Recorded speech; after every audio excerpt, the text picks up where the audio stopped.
Bapak ini tersinggung banget, katanya jangan samain DPR sama rakyat jelata. Lah terus kami rakyat jelata sama siapa dong Pak?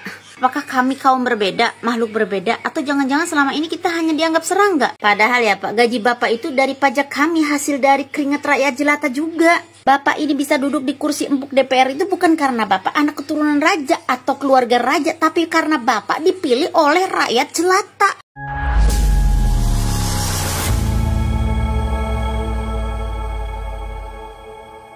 Assalamualaikum warahmatullahi wabarakatuh, saudara-saudaraku sebangsa dan setanah air.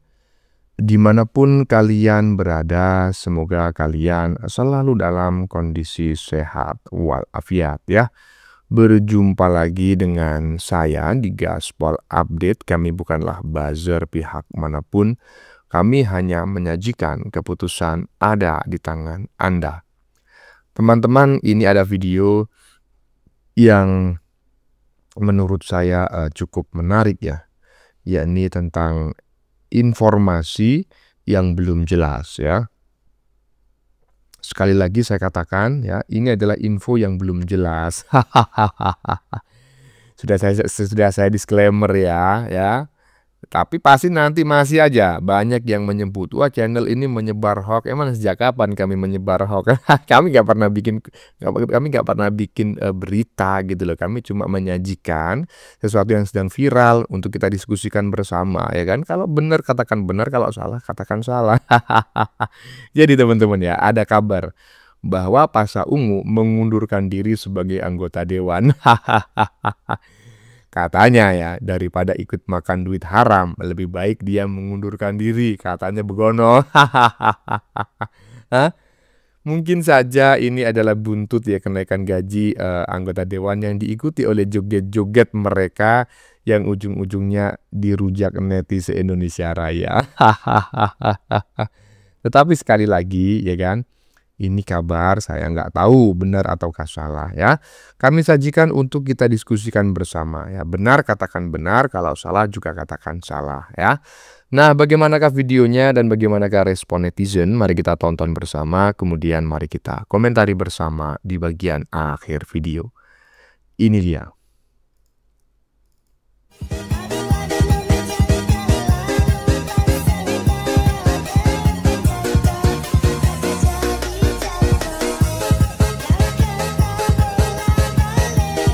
Beneran nggak sih ya? Saya masih bertanya-tanya gitu loh. Mengundurkan diri menjadi anggota DPR RI.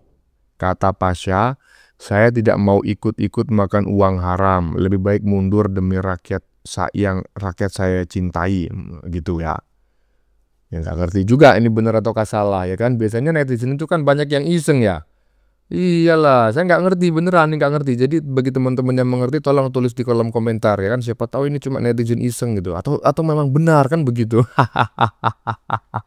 Soalnya ini orang beberapa waktu yang lalu memang menjadi salah satu anggota DPR yang tidak ikut joget ya. Ya, jadi salah satu anggota DPR yang tidak ikut joget kegirangan. Coba kita saksikan bareng-bareng ya rekaman videonya beberapa hari yang lalu. Ini dia.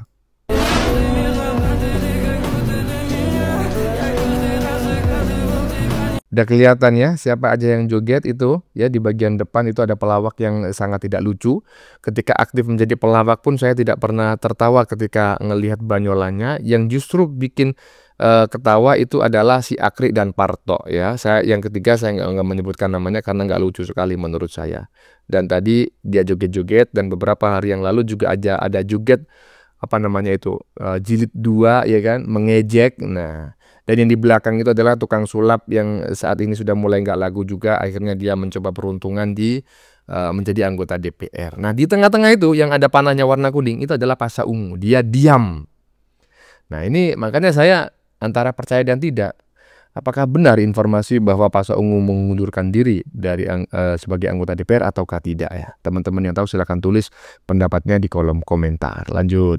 Jangan bandingkan kami dengan rakyat jelata, kata seorang anggota DPR. Nih orangnya nih. Rakyat kerja mati-matian, pajak digenjot gila-gilaan, kita malah dibilang rakyat jelata.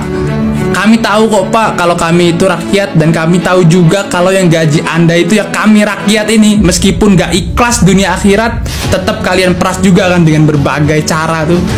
Tapi kulihat-lihat ini kok DPR ini semakin songong ya. Kita dikritik bubarkan DPR dikatain tolol. Kita yang gaji mereka nih rakyat ditolol-tololin.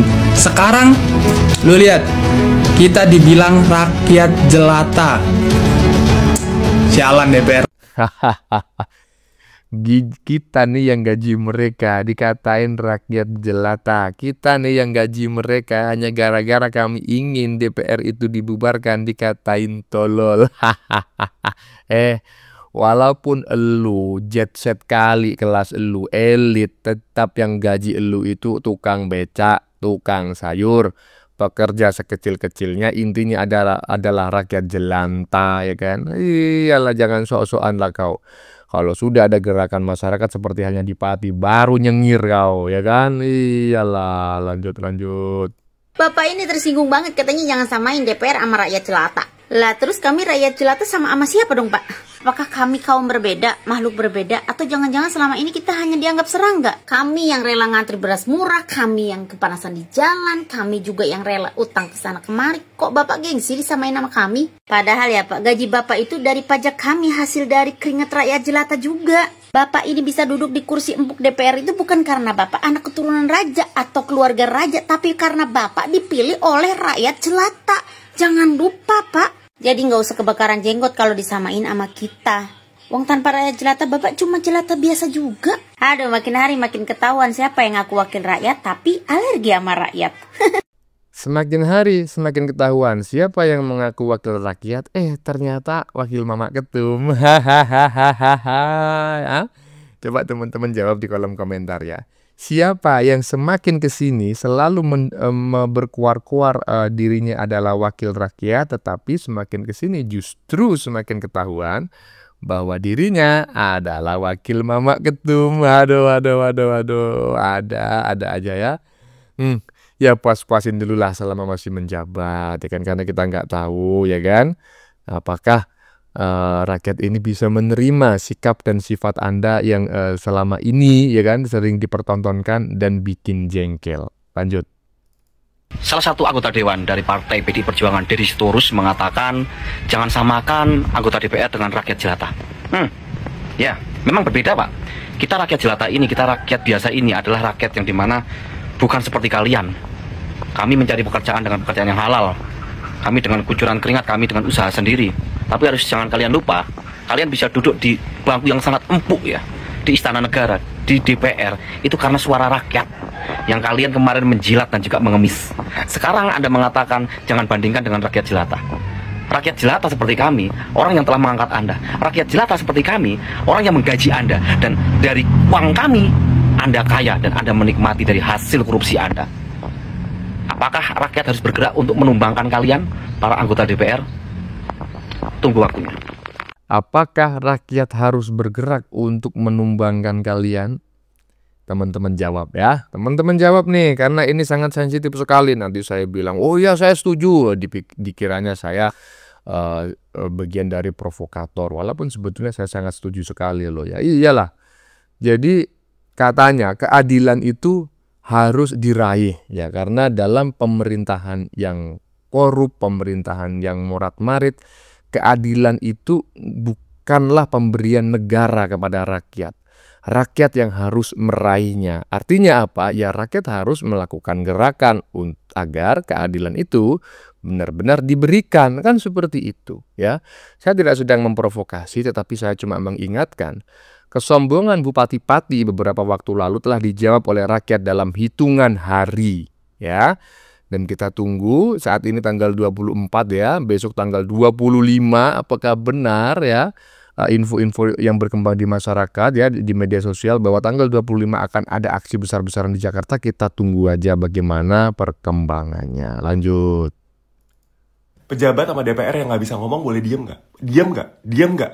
Kalau lo belum terbiasa buka mulut di depan publik dan juga emang otak lo itu kosong dan semua sertifikat lulusan sekolah lo itu bohong, please mingkem gak usah ngomong. Lo tahu apa akibatnya kalau banyak banget pejabat yang otaknya kosong dan gak tahu caranya ngomong di depan publik, seperti banyak dan kasus-kasus kemarin yang lo lihat kan, mulai dari DPR yang gak bisa hitung-hitungan, per bulan dibilang 3 juta per hari dikali 30, 78 juta, terus harus di cover 50 juta. Otaknya di mana? Sama Nafa Urbah kemarin dengan statementnya yang dari Bintaro ke DPR jauh macet, bahkan pidato Menteri Keuangan yang sekolahnya di Harvard aja bisa keserimpet. Lo tahu akibatnya kalau misalnya pejabat kita dan orang-orang bodoh itu semua berstatement terus, apa hasilnya untuk rakyat? Ada 3 yang bikin hancur negara ini. Belum setahun pemerintahan loh. Pemerintahan belum jalan setahun lo udah kayaknya rasanya 7 tahun siksaan gak sih? Imbas yang pertama secara sosiologis adalah the banality of leadership atau mediokrasi. Ya, kita terbiasa makin turun kualitas parlemen kita, makin turun kualitas menteri dan wamennya. Gue juga gak tahu kenapa ada wamen dan apa gunanya wamen dan apa kinerjanya wamen. Emang dia punya budget? Menteri kalau dia jadi menteri aja, kalau belum sanggup ngerjain kerjaannya sendiri pakai dibantuin wamen gak usah jadi menteri. Kalau kita terbiasa ngelihat orang-orang bodoh itu berkata-kata secara leluasa, lama-lama ya mediokrasi ini kita menganggap bahwa ya udah deh dapet yang bagus dikit aja udah alhamdulillah. Jadinya kualitas standar yang tadinya segini nih menteri-menteri kita. Contoh deh kemarin menteri luar negeri dari Pak Marty abis itu turun ke Bu Retno. Terus sekarang bahasa Inggris aja gak lancar. Gimana terus? Kita nurunin standar gitu. Dari yang standar segini akhirnya kita terima dengan standar-standar segini. Terus lu tiap hari dipaparkan di TV yang standarnya segitu, akhirnya kita terima yang biasa-biasa aja. Ini artinya banality of leadership. Leadership kita nggak tahu sebenarnya yang bagus yang kayak gimana. Tunggu 5 tahun lagi makin hancur. Kedua, dampak Dunning-Kruger Collective. Apa artinya? Kebodohan jadi gaya hidup. Karena rakyatnya udah empet, nggak punya duit, terus akhirnya semua joget-joget, ya kan, pacu jalur, orang lagi pada susah makan di istana, joget-joget kayak gitu. Masa di gedung DPR lo nyanyi, mulai dari atasnya sampai artis-artis nggak laku, semua nyanyi-nyanyi, emang itu wajar, ditonton lo di depan TV. Itu ngajarin anak-anak kita kalau mau jadi DPR berarti boleh yang kayak gitu-gitu, yang nggak mutu kayak gitu. Yang nggak tahu memperjuangkan rakyat. Lo yang pintar-pintar di DPR ngomong dong, mingkem baik. Akhirnya semua jadi lelucon. Nggak lucu. Orang-orang itu kita yang bayar gajinya. Orang-orang itu kita yang bayar pakai pajak yang sekian banyak dipotong. Kalau lo makin banyak pemasukan lo ya, makin banyak lo makin kerasa seberapa banyak pajak yang lo setor untuk orang-orang nggak berkompeten. Akhirnya lihat di sosial media kita yang aneh-aneh, yang makin gak mutu, makin digemari, logika sama make sense itu makin susah. Gue udah makin gak ngerti lagi yang mana logikanya gak masuk. Itu tuh kita gak bisa masukin lagi. Banyak banget yang logika gak masuk tuh jadi lelucon aja gitu. Dan itu gak bener. Dan lo gak ada data mengambil keputusan. Gak ada data, gak ada blueprint. 3, akhirnya jadi apati sama demokrasi. Kalau udah apati ya, orang mau kabur aja. Orang yang bagus-bagus pindah ke luar negeri. Atau orang yang bagus-bagus itu gak even peduli sama sekali sama pemerintahan. Gue hampir beberapa bulan ini udah sama sekali nggak bisa ngomong sedikit pun, marah juga udah kaku karena udah lama-lama apati. Setahunan kemarin gue sampai turun ke jalan, sampai demo, sampai emosi banget, itu bisa tersalurkan ya. Tapi sekarang saking banyaknya setiap hari kabar buruk, itu udah sampai nggak bisa komentar lagi. Gue cuman harus menyelamatkan diri, harus banyakin duit cash, harus banyakin liquid money di bank. Kalau ada apa-apa gue bisa kabur gitu. Kabur juga nggak tahu bisa kabur kemana, visa kita bisa diterima sama siapa sih yang bisa terima asilum. Kalau sekarang terjadi kerusuhan di mana-mana, orang-orang bunuh-bunuhan biasa aja.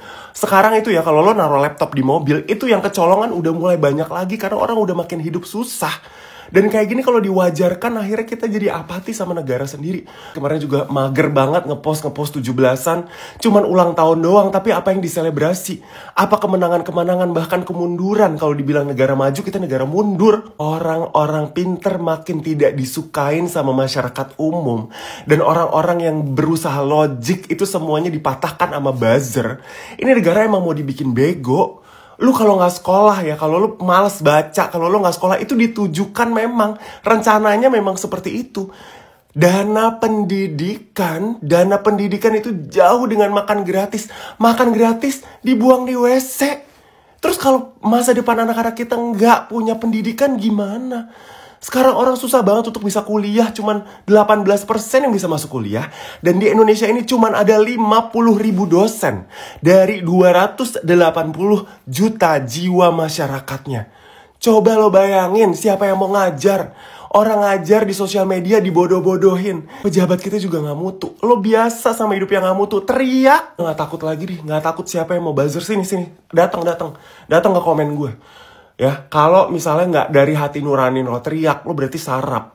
Kalau lo ngerasa ini udah biasa-biasa aja dan fine-fine aja, selamat datang di dunia 58%. Ini belum setahun, lo bayangin ini belum setahun. Kita minta pertanggung jawab dari apa yang kita bayar untuk bayar pemerintah. Ya hidup lo semua udah mau ditanggung, semua tanggungan lo naik, kerja lo apa, gue tanya. Kalau dulu pengen maki-maki satu pusat pemerintahannya, sekarang pengen maki-maki semuanya. Lu yang belum sadar, sadarin diri. Jangan jadiin sebuah kebodohan itu hal yang biasa. Lama-lama kita yang ikut bodoh. Nah, saya sependapat ya. Jadi anggota dewan yang tidak bisa ngomong mending diam aja. Tapi juga nggak tepat kalau anggota dewan itu cuma diam. Karena dia memang tugasnya itu ngomong. Ya, kalau cuma dia diam maka sama seperti yang disampaikan yang tertulis dalam lirik lagu Iwan Fals gitu kan. Ya bukannya itu membela rakyat tapi pas rapat tidur, nggak berani ngomong, asal babe senang, paduan suara, semua bilang A, satu bilang A, semua bilang B, Mama Ketum bilang A, semuanya bilang A gitu, ya kan nggak bener lah. Jadi memang harus ngomong, cuma ngomongnya yang bener. Kalau nggak bisa ngomong yang bener, udah mending mengundurkan diri aja seperti Pasha Ungu di bagian depan tadi ya. Kalau bener, ya kan. Kalau nggak bener, ya atau Anda nggak mau turun dengan sendirinya, kalau memang ingin diturunkan rakyat, ya kita tunggu saja rakyat biarlah yang menurunkan kalian. Kan seperti itu. Berarti itu kan sebuah tantangan ya. Bagaimana menurut kalian? Keputusan ada di tangan Anda. Silakan tulis di kolom komentar baik Anda yang setuju maupun yang tidak setuju dengan isi konten ini. Sebelumnya saya memohon maaf ya jika dalam penyajian konten ini ada kata-kata yang menyinggung, kurang tepat penggunaannya, atau ada data yang dianggap keliru atau salah. Saya mohon maaf yang sebesar-besarnya. Kita jumpa lagi di lain video. Salam NKRI.